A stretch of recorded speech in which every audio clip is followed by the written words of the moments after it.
see this?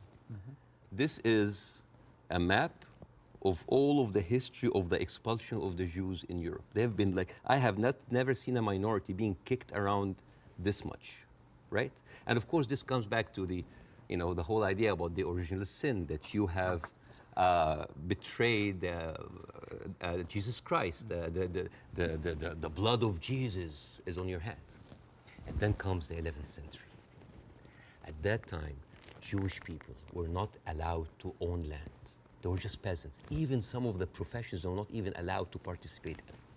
But they were allowed to do one thing, usury, money lending, because it was prohibited by the Catholic Church to engage into that. So what happens when you work in money? You get richer, right?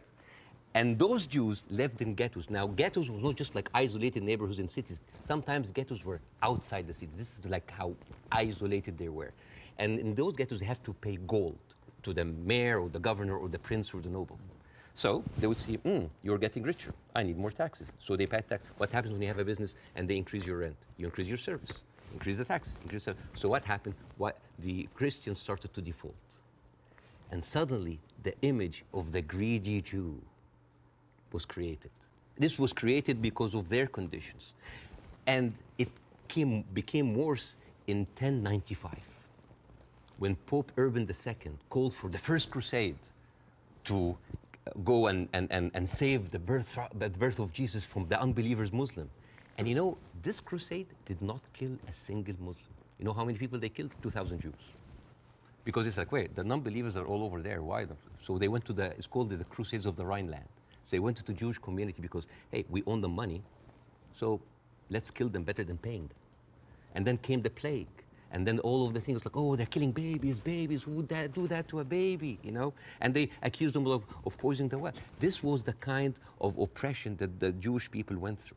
Fast forward 19th century, there was like the Eastern Jew in Ukraine and Russia, and there was the Western Jews in Europe. Those people in the Eastern Jews had to immigrate because there were pogroms and they were like, kicked out.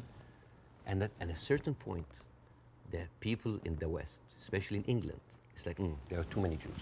We need a solution. The solution for what? For the Jewish problem. So it's like we need to get rid of them.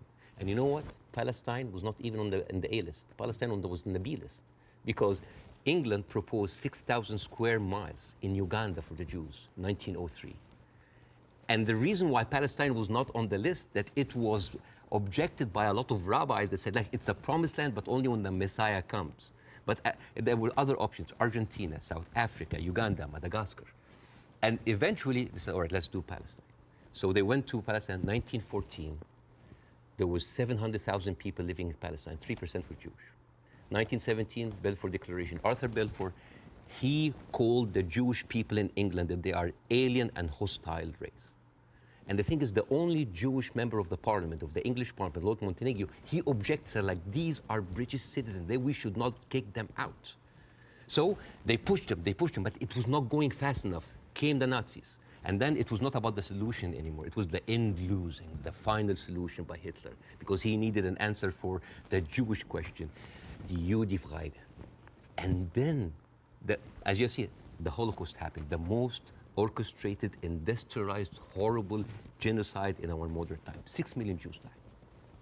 So it accelerated, and they went, first of all, they left Eastern Europe, and they went to West Europe, and they went to America, and they were turned down, and they were pushed towards Palestine. So by 1948, right before the declaration of the State of Israel, there were 2 million people living there. Only 30% of them was Jews. So the whole idea of like a land without a people to a people without a land was a marketing thing. They were already Palestinians.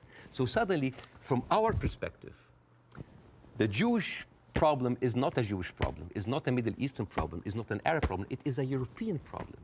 It was pushed on us together with the guilt, because now we are the anti-Semite. Now we are the Jewish hater. And not just that, they took land. So people look at this like, why are we even, we had a lot of refugees coming in. And during that, there was a lot of, as you know, Zionist militia, the Aragon, the Haganah, all of these people were killing Palestinians. The famous massacre of Deir Yassin. You're talking about the atrocities of October 7th, it's horrible. But in the Arab mind, there is Deir Yassin, where there is an incredible movie called Tantoura, Tantoura, where the Israeli members of those militias, they talk about the atrocities that they did, including opening up the pregnant women bellies and having bets if the boy inside is a boy or a girl. It is one of the most horrific, and they talk about it, some talk about with regret, and some talk about with pleasure. We did that, right? So you have even King David. I think your Prime Minister, Mr. Sunak, was there. And if I was British, I would question this. Because as you know, King David was bombed by the Aragon militias. 91 British soldiers died. I don't know, if I was British, how come my Prime Minister would have the nerve to stay in that hotel? I mean, you know, the ghost of the 91 British soldiers, that must be haunting for them, you see? So when you see all of that, and you see that suddenly, overnight, 1948, there were 1.5 million Palestinians, half of them, 3/4 of them were overnight pushed into refugees. Yeah. And this is why it's called the Nakba, the catastrophe. So now we have all of this building up into the minds. And suddenly this was like a conflict, a hate, a problem that we didn't have to do anything with. This was basically pushed on us by the Europeans. You see? So this is why it is important to say that. And I'm not saying that just like, oh, let's wipe out the state of Israel, let's like push them in the sea. No, but it's important when you talk about the conflict, that you talk about the root causes, right? No, there was like a vibrant Palestinian culture happening over there. And right now they are erasing this culture. Suddenly I'm thinking of like Israeli feta cheese. Israeli hummus. Oh, that's an insult. Israeli hummus. Come on. I mean, take the land, but leave the hummus, man. I mean, come on. I mean, that's not fair. You are someone who's always spoken against culture, cancel culture. Right now, a whole culture is canceled.